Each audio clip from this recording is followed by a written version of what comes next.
Merhaba arkadaşlar, örgü kanalıma hoş geldiniz. Minik kız çocuklarımız için kolay ve güzel tığ işi bir bebek takımı yaptım.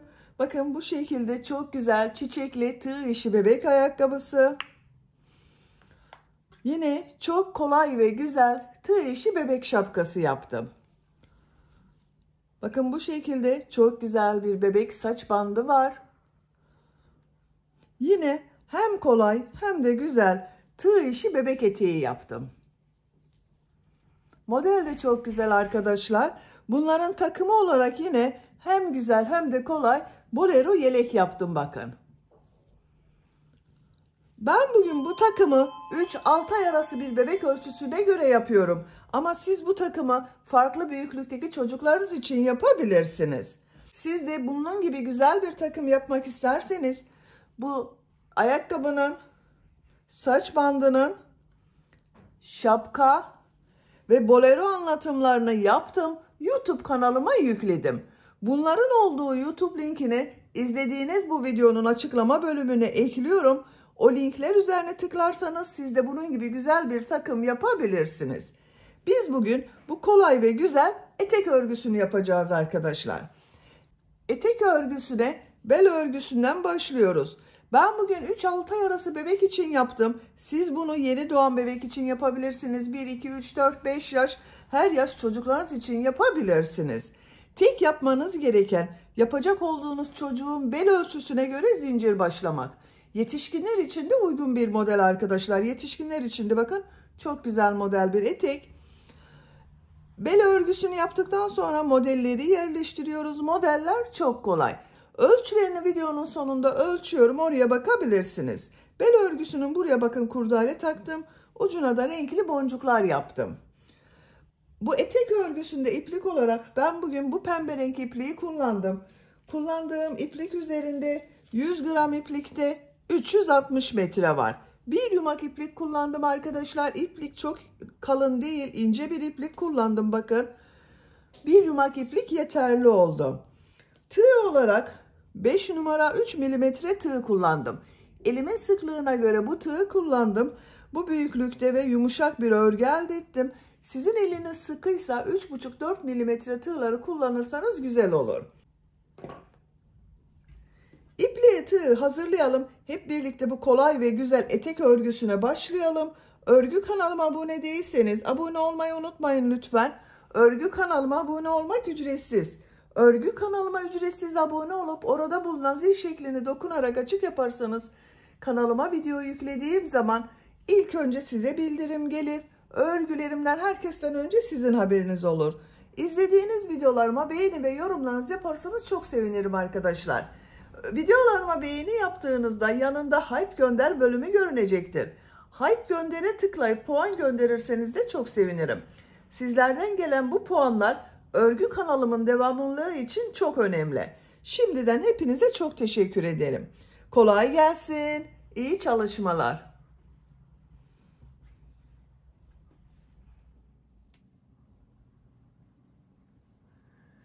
Örgüye bel örgüsü için zincir yaparak başlıyorum. Şu şekilde ilk ilmeği yapıyorum.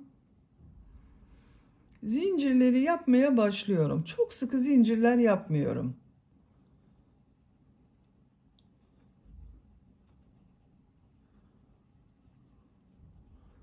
...96 zincir yapalım. 96 zincir yaptım. Bakın çok sıkı zincir yapmadım. Esnek oldu arkadaşlar. Ölçüyorum.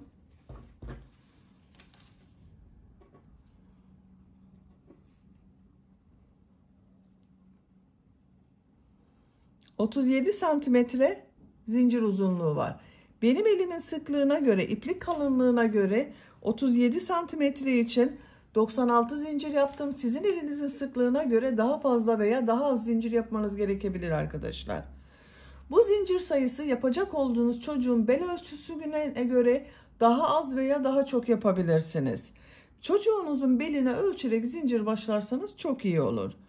3 zincirde dönüş için yapıyorum. 1, 2, 3. Tığ üzerine iplik alıyorum. 3 ilmek atlıyorum. 1, 2, 3. 4. ilmeğe trabzan yapıyorum. Zincirler üzerine trabzan yapıyorum. Her ilmek üzerine bir trabzan yapıyorum.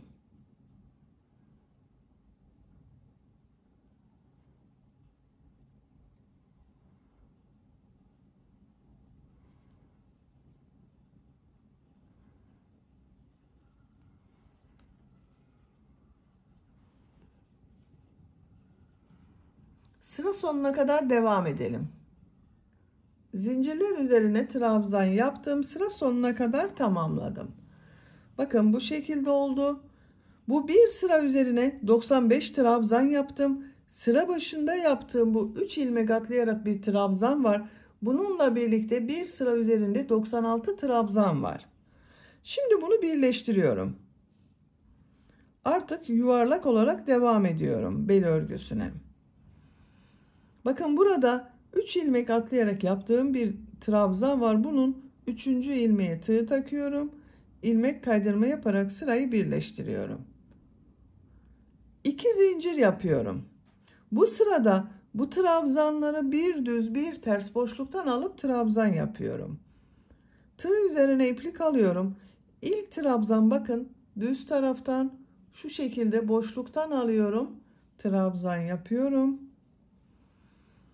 İkinci trabzanı ters taraftan boşluktan alıyorum. Trabzan yapıyorum.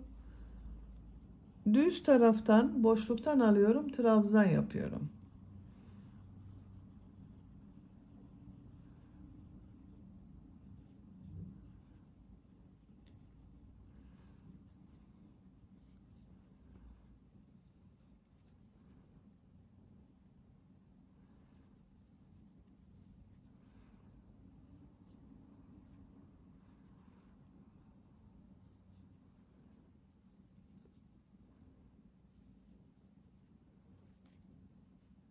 Bakın görüntüsü bu şekilde oluyor. Burayı da birleştirelim. Bakın bu zincirin ucuyla burada yaptığım ilmeği ilmek kaydırma yaparak birleştiriyorum. Şu şekilde ilmek içinden çektim. İlmeğin içinden çekiyorum. Bakın birleşti artık arkadaşlar. Sıra sonuna kadar bir düz bir ters boşluktan alıp trabzan yaparak devam edelim. Sıra sonuna kadar tamamladım. Bu sırada trabzanları bir düz bir ters boşluktan aldım, trabzan yaptım. Son trabzanı bakın düz taraftan boşluktan aldım, trabzan yaptım. Bu ilk yaptığım 2 zincir ile ilmek kaydırma yaparak birleştiriyorum. Sıra başında yaptığım bu 2 zincirde bakın ters tarafta görünen trabzan oldu arkadaşlar. Bakın bel örgüsü esnek oldu. 2 zincir yapıyorum. Bu sırada yaptığım bu trabzanları nasıl görüyorsam o şekilde boşluktan alıyorum, trabzan yapıyorum. Düz tarafta görüyorum, düz taraftan boşluktan alıyorum, trabzan yapıyorum. Ters tarafta görüyorum, ters taraftan boşluktan alıyorum, trabzan yapıyorum. Bir düz bir ters boşluktan alarak trabzan yapıyorum.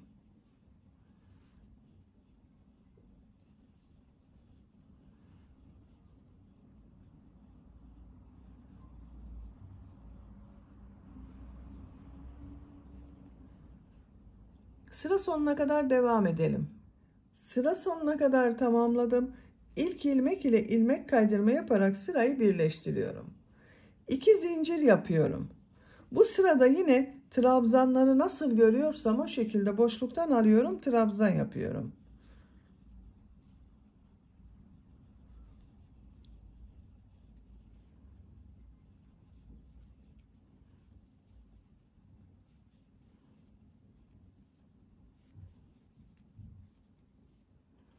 Sıra sonuna kadar devam edelim.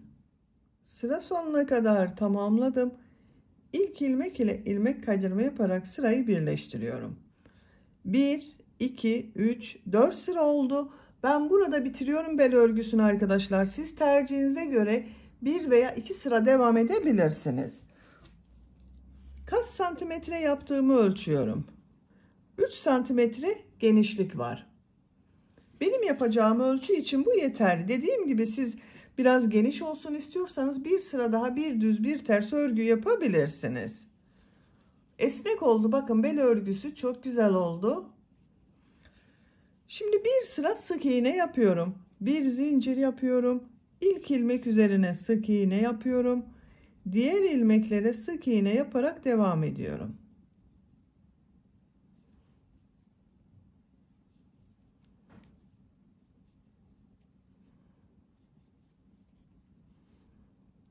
Sıra sonuna kadar devam edelim.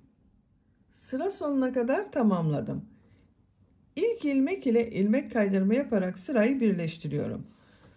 Bir sıra sık iğne yaptım. Bu sıradan itibaren model yerleştirmeye başlıyorum. Bir zincir yapıyorum. Tığ üzerine iplik alıyorum. Bir ilmek atlıyorum. İkinci ilmeğe 6 trabzan yapıyorum. Aynı ilmek içine 6 trabzan yapıyorum.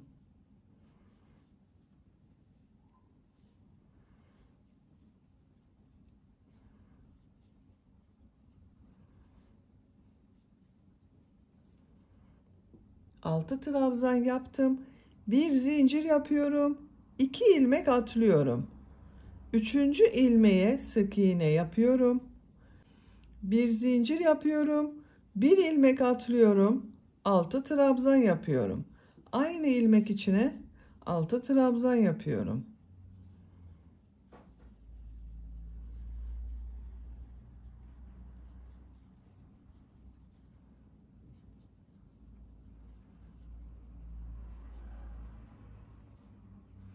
Bir zincir yapıyorum. 2 ilmek atlıyorum. Bir sık iğne yapıyorum. Bir zincir yapıyorum. Bir ilmek atlıyorum. Bir ilmek içine 6 trabzan yapıyorum.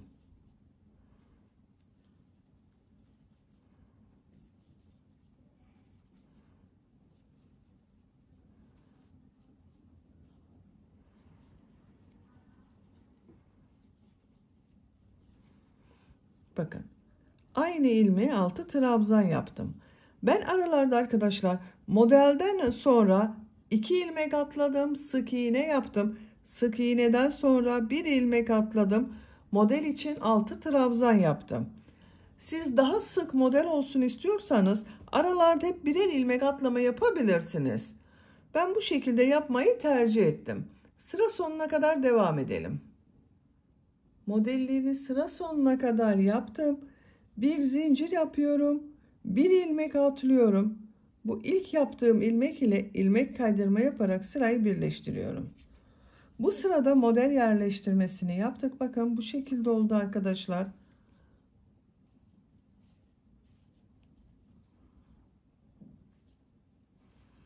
Örgüyü çeviriyorum.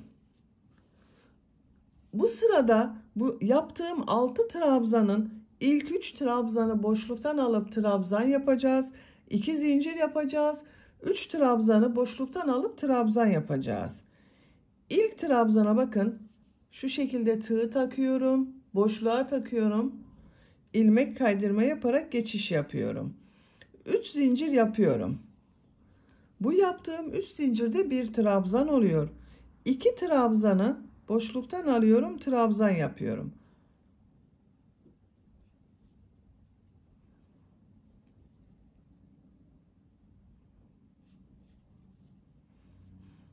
Burada yaptığım 3 zincir ile birlikte 3 trabzan oldu.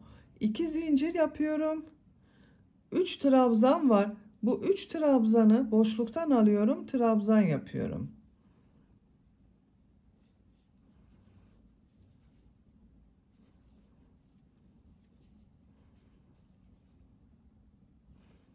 Tığ üzerine iplik alıyorum.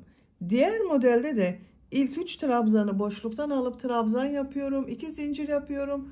3 trabzanı boşluktan alıyorum, trabzan yapıyorum.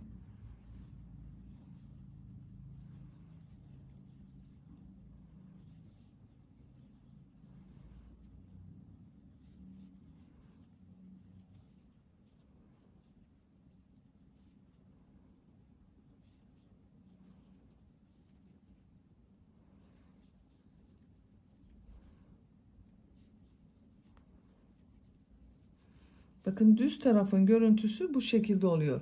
boşluktan alarak trabzan yaptık. Düz taraf kabarık görünüyor. Bu modelde yine 3 trabzanı boşluktan alıp trabzan yapıyorum. 2 zincir yapıyorum.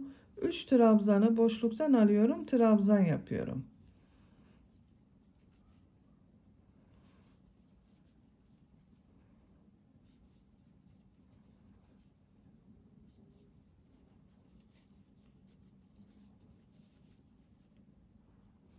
Sıra sonuna kadar devam edelim.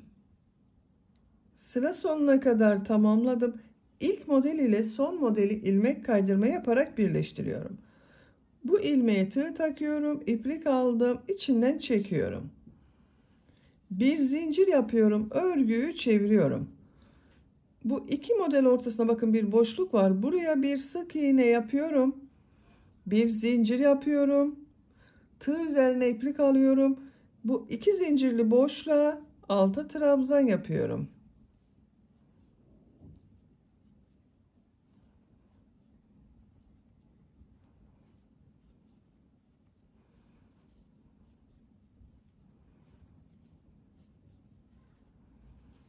Altı trabzan yaptım.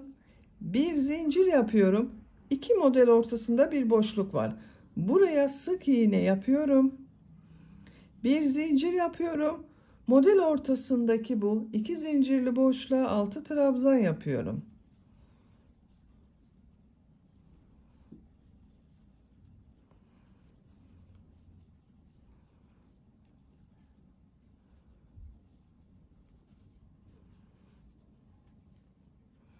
Altı trabzan yaptım. Bir zincir yapıyorum. İki model arasına bakın. Sık iğne yapıyorum. Bir zincir yapıyorum. İki zincirli boşluğa 6 trabzan yapıyorum. Sıra sonuna kadar devam edelim.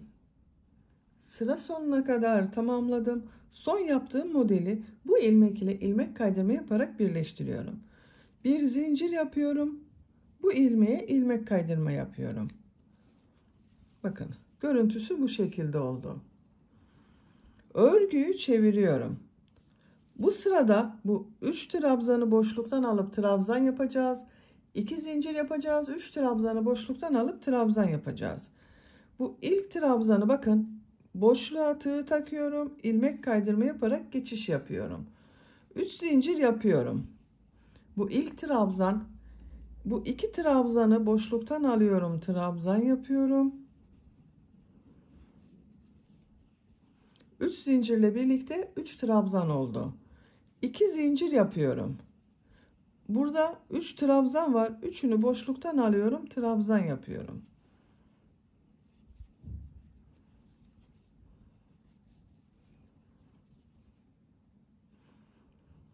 Diğer modelde 3 trabzan boşluktan alıp trabzan yapıyorum. 2 zincir yapıyorum. 3 trabzanı boşluktan alıyorum. Trabzan yapıyorum.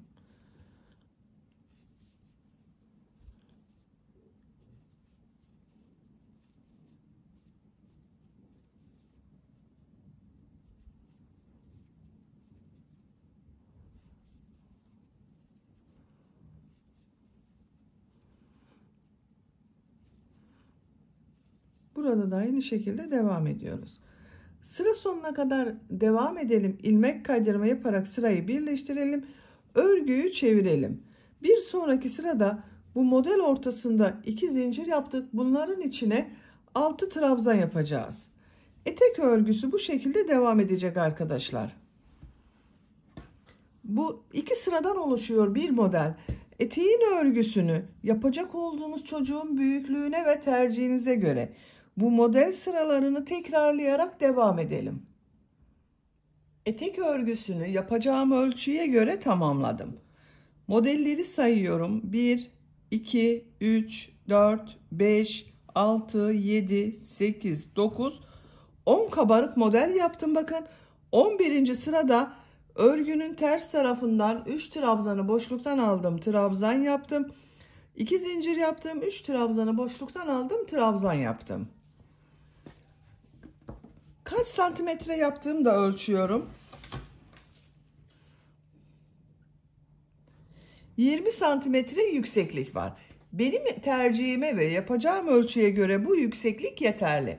Siz tercihinize göre bu etek yüksekliğini, model sırasını birkaç sıra devam edebilirsiniz veya daha kısa yapabilirsiniz. Son sırayı yapıyorum. Bakın en son ilmek kaydırma yaparak sırayı birleştirdim. Örgüyü çeviriyorum. Bu boşluğa bir sık iğne yapıyorum. Bir zincir yapıyorum. Son sırada bu model ortasına 8 trabzan yapıyorum.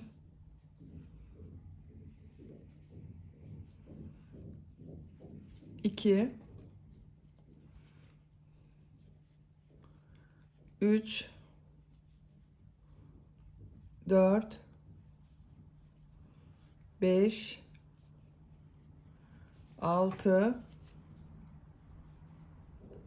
7,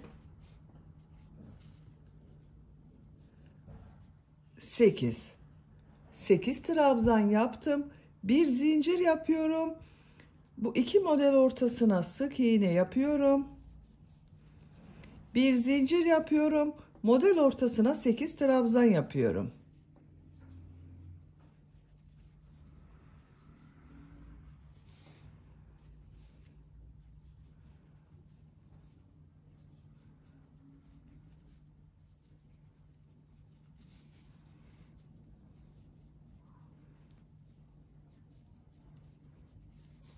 Bir zincir yapıyorum. İki model ortasına sık iğne yapıyorum. Bakın bu şekilde model oluyor. Sıra sonuna kadar devam edelim. Sıra sonuna kadar tamamladım. Bir zincir yapıyorum. İlk ilmek ile ilmek kaydırma yaparak birleştiriyorum. İpliği kesiyorum.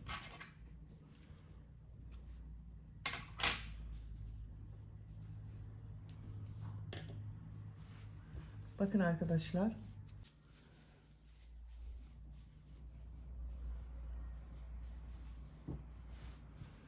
Bakın eteğimizin örgüsü çok güzel oldu. Bitmiş olarak size ölçülerini söylüyorum. Yüksekliğini ölçüyorum. Bel örgüsünün buradan 21 santimetre. Bel genişliğini ölçüyorum. Bakın buradan 20 santimetre. Ben bugün 3 aylık bir bebek için yaptım. Bu genişlikte, bu yükseklikte yaptım. Dediğim gibi siz bu yüksekliği tercihinize göre daha uzun veya daha kısa yapabilirsiniz. Eteği bu şekilde kullanabiliriz arkadaşlar. Ben bel örgüsünün buraya ince bir kurdale var. Bakın bunu takmak istiyorum. Siz tercihinize göre hiçbir şey yapmadan da kullanabilirsiniz. Bel örgüsü esnek oldu. Ön ortayı buluyorum. Bakın birleştirme yaptığım bu ilmekten şu şekilde katlıyorum. Ön ortayı buluyorum. Bu kabarık görünen bakın trabzanları tığ üzerine alıyorum. İçinden çekiyorum.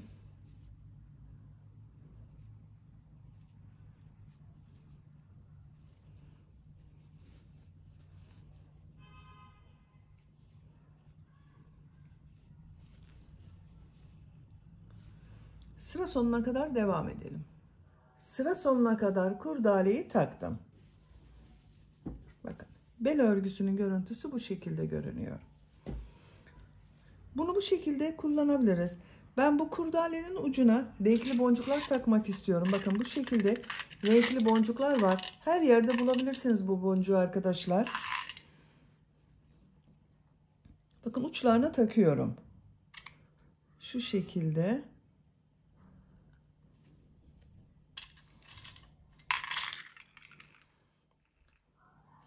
Tek renkli yapabilirsiniz veya hiçbir şey takmadan sadece kurdale olarak da kullanabilirsiniz.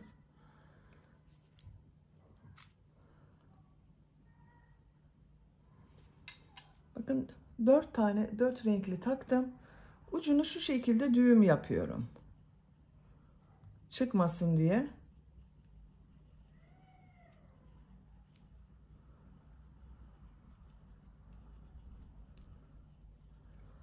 Boncukların çıkmayacağı kadar düğüm yapıyorum arkadaşlar.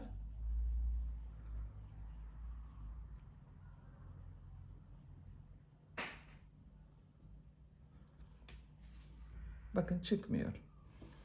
Diğer kurdele ucuna da aynı şekilde takıyorum. Aynı renk sıralamasıyla yapıyorum.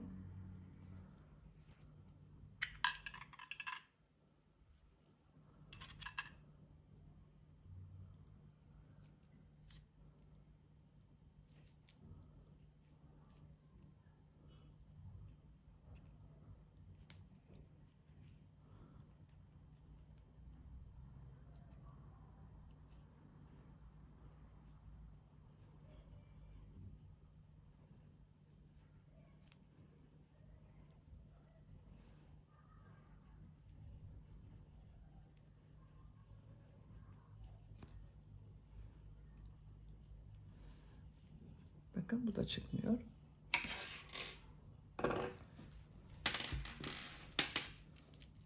Bakın kurdele ucunda böyle renkli oldu. Fiyonk bağlıyorum.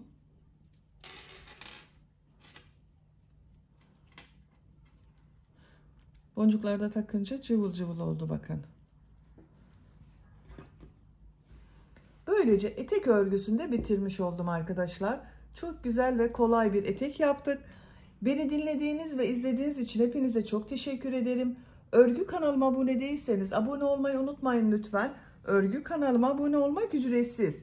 Örgü kanalıma ücretsiz abone olup orada bulunan zil şeklini dokunarak açık yaparsanız kanalıma video yüklediğim zaman ilk önce size bildirim gelir. Örgülerimden herkesten önce sizin haberiniz olur.